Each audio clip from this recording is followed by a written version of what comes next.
ดร.เซติเป็นผู้เชี่ยวชาญด้านนโยบายการเงินเป็นอย่างมากเธอทำงานอยู่ในธนาคารกลางมานานถึง 15 ปีก่อนได้รับตำแหน่งเป็นผู้ว่าการธนาคารกลางของมาเลเซียในปี 2000 นอกจากนั้นดร.เซติยังเป็นผู้ที่มีบทบาทสำคัญในการทำให้กรุงกัวลาลัมเปอร์เป็นศูนย์กลางการเงินอิสลามอีกด้วย Bankers cause financial crisis. Do you agree?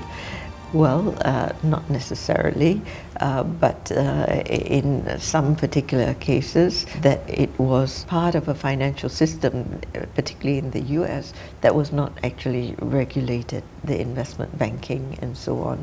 And therefore, the environment also has changed so significantly. Actually, the crisis started in the financial markets, and it can be addressed at that point in time to manage the stresses and the dysfunctionality that occurred in the financial markets, because from financial markets it translates into massive losses to the financial institutions.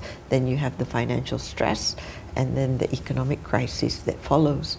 And I don't think you can put the blame on any particular, because equally important is the regulators that provides the oversights that we should see the oncoming nature of the developments that are taking place. And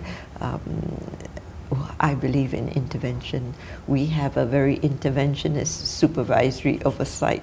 We at the Central Bank of Malaysia don't believe in the light touch approach, because sometimes the market gets there's over exuberance, and this needs to be contained. Of course, it is always, as they say, very difficult to take away the punch bowl when the party is going, and that's the role of the regulator, really, to temper these kind of trends.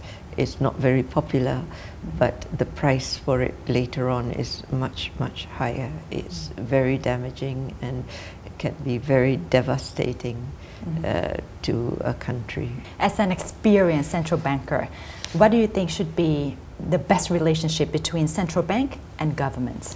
Well, that is always a challenging relationship, and it has to be a continuous relationship of engagement. Of course, the central bank wants to have its independence as well, and that is very important. It is in the interest of the government to have an independent central bank, because the central bank will be at the forefront of any crisis, and crisis is all about also managing confidence, because when you lose confidence, it can be very highly destabilizing, far more destabilizing than the thing that triggered the crisis. And therefore, having an independent central bank that has a high degree of credibility is very important. What is important is the central bank needs to always keep the government informed of what it is doing, because most governments do not like surprises, and neither do markets like surprises as well.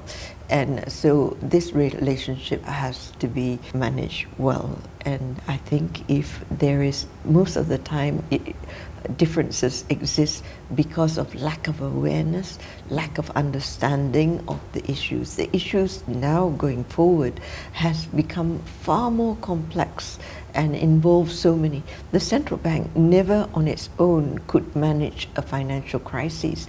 It has to manage it collectively, not only with the Ministry of Finance, but other ministries and agencies, other regulators. But does the Malaysian government ever tell you what to do or what not to do? No. There's a degree of respect. In my entire career, I have not seen that happen. And when there are differences in views on how certain matters are to be addressed, but these differences are resolved bilaterally. It is not done over the media or in the market, and this is the constructive way to do it.